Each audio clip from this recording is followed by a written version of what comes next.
다음은 이제 지난주에 이야기했던 호전 실업인데요.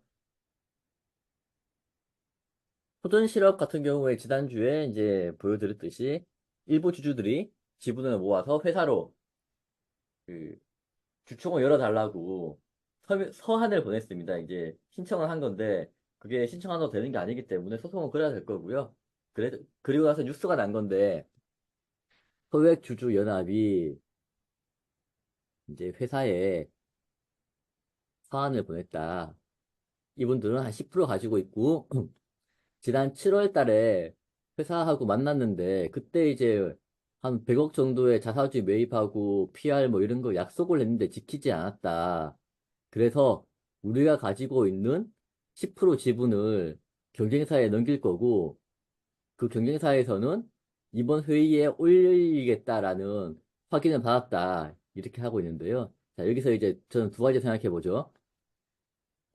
IR 팀하고 만나가지고 자사주 매입하고 PR을 약속했다라고 하는데 아마 이거는 이분들 입장에서 약속이겠지만 회사 입장에서는 저런 것들에 대해서 니네 의견 잘 알았고 검토하겠다. 그리고 이슈가 있으면 PR 하는 건 당연한 거니까 우리도 그렇게 노력을 하겠다. 이렇게 했을 겁니다. 근데 저렇게 가정 지은 걸로 저는 생각을 하고 있고요. 10% 의결권 지분을 경영에서 양도한다. 저는 이게 어려울 걸로 보고 있습니다. 왜냐하면 경쟁사라 하더라도 한 업계에서 같이 그 사업을 하는 그런 동료 의식도 있기 때문에 상대방 지분을 태우고 싶어 하지 않고요. 그리고 10% 가져가봐야 경영권이 없기 때문에 큰 의미가 없습니다. 그런 상황이고 B사에서 이제 이번 회의 안건으로 올라간다는 확인을 받았다는데 저건 뭐 제 생각에는 아니 뭐 그냥 뭐 한번 이야기해 볼 수는 있죠. 뭐 그러지 않았을까라고 저는 한번 생각을 해봅니다. 이쪽도 이제 좀 시끄러워지긴 하겠네요. 우선은 저도 요거 똑같이 생각해요. 이게 뭐 우선 그 자리에서 7월 달에 만데 50억에서 100억대의 자사주를 매입하고 이거를 적극적으로 피할하겠다.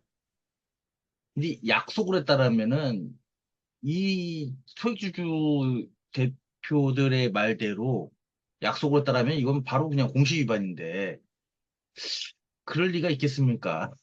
그럴 리가 있겠어요. 이거 그냥 말씀하신 통상적으로도 저희도 이제 그 회사에서 이런 분들 오시면 얘기하면 그 주주들의 제안이나 의견도 주주들은 100% 얘기야. 무증을 때리든가 뭐 100% 자사주를 그 시장에서 걷어들여서 뭐 해라. 그럼 예, 저희도 뭐 열심히 하겠습니다. 검토에 적극적으로 검토를 해보겠습니다. 그럼 근데 그거를 이제 이분들은 약속을 했다. 근데 정확히 요거 좀 국어라서 그런가? 이게 자사주 매입과에서 생략하고 가로치고 검토하겠다. 그리고 그 매입하게 되면 그것을 가지고 적극적으로 PR하겠다. 약속한 거는 적극적인 PR이지 자사주 매입을 한 것은 아니다.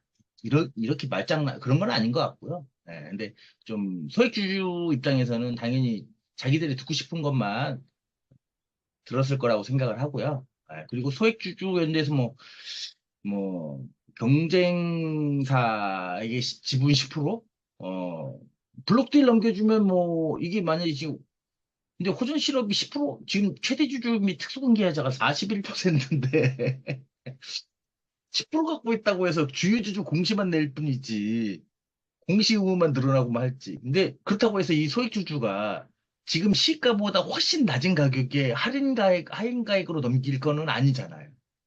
그런데 할인가액으로 넘길 게 아닌데 그 경쟁사가 10% 갖고 그러니까 상대방이 한 15%, 20% 정도 있으면 내가 10%산 다음에 다른 주주들을 다 연합해가지고 회사를 먹으려고 공격을 할 수가 있어요. 이제 그러기 위해서는 이렇게 먹으면 이건 좀 이제 좀 어필하는 방법, 그러니까 회사를 압박하는 수단이 될 수 있는데 회사가 40%를 갖고 있는데 10%, 20% 넘긴다고 해서 누구나 깜짝 안 할 것 같은데. 그리고 10%를 그 경쟁사 입장에서 이거는 블럭딜로 살 것도 아니고 이 사람들이 시장에서 걷어들일 것도 아니고 그 지분 공시만 늘어나고 자기 회사의 주주들한테 지탄을 받을 텐데 가만히 있을 것 같지는 않고요. 임원회의 안건으로 올리겠다는 확인. 제가 봤을 때는 이 내용은 이 호전 시럽이 그냥 사고 살의 전파인 걸로, 사고 살의 전파로 될 것 같아요. 어, 호전 시럽에서 이러이러한 동종업계에서 이런 지금 일들이 벌어지고 있다. 우리라고 그런 일들이 벌어지지 않다는 보장이 없다. 우리도 조심하자. 상장사라면, 여기 말씀드리는 이 경쟁사가 상장사라면 그렇게 할 거고, 비상장사라면, 이제 뭐, 우리도 상장 여부 검토할 때 뭐 이렇게 할 수도 있는 거니까. 그리고 임원회의라는 건 뭐 별다른 게 없을 것 같아요. 제가 대기업 아니고서는 임원회의 크게 의미 없습니다. 보통 코스닥이나 이런 작은 회사 그 사주 오너에 의해서 운영되는 회사에서는 오너 의사가 최고인 거지. 임원 뭐 끼고 뭐 영업이사 한 명 뭐 영업이사 전문 뭐 와가지고 그냥 그런가 보다. 사장님하고 분위기 좋을 때 한번 술 먹을 때 얘기해서 그 하는 게 더 그 회사에 어필이 되지. 그러니까 제가 나쁜 회사만 다니고 조그만 회사만 다녀서 그런지 몰라도 뭐 대기업도 마찬가지일 것 같아요. 임원회의 안건으로 올려봤자 그게 뭔 의미가 있어요. 그냥 안건으로 해서 그냥 사고사의 전파가 될 것 같다. 제가 봤을 때는 그런 것 같아요. 이번 오셨는데 뭐 이걸 뭐 온천에 할인해서 팔 것 같지도 않기 때문에 제가 봤을 때는 10% 갖고는 택도 없다. 예. 그리고 상대방의 지분이 최대 주주가 40%가 넘기 때문에 큰 의미가 없다. 비등비등해지지 않는 한은 큰 의미가 없다라고 봅니다. 그럴 수도 있습니다. 갑자기 든 생각인데요. 경쟁사에 이제 만약에 디스카운트를 해서 경쟁사에 넘긴다. 뭐 그럴 수 있죠. 할 수 있겠지만 디스카운트를 할 것 같지도 않고요. 일반 주주들이. 그리고 만약에 디스카운트를 했다. 뭐 보통 이제 블록딜을 하게 되면 5%에서 8% 정도 디스카운트를 하게 되는데 뭐 10% 이상 시원하게 했다. 그러면 오케이. 산 다음에 호전실한테 넘길 수도 있습니다. 저. 그 회사가 자사주로 사는 거는 시장에 사야 되지만 개인이 장외에서 살 수 있으니까 호전 실업 최대 주주가 저 개인적으로 싸게 살 수 있습니다. 저거는요. 저거는 있을 수 없는 일이다라고 저는 생각을 하고 있고요.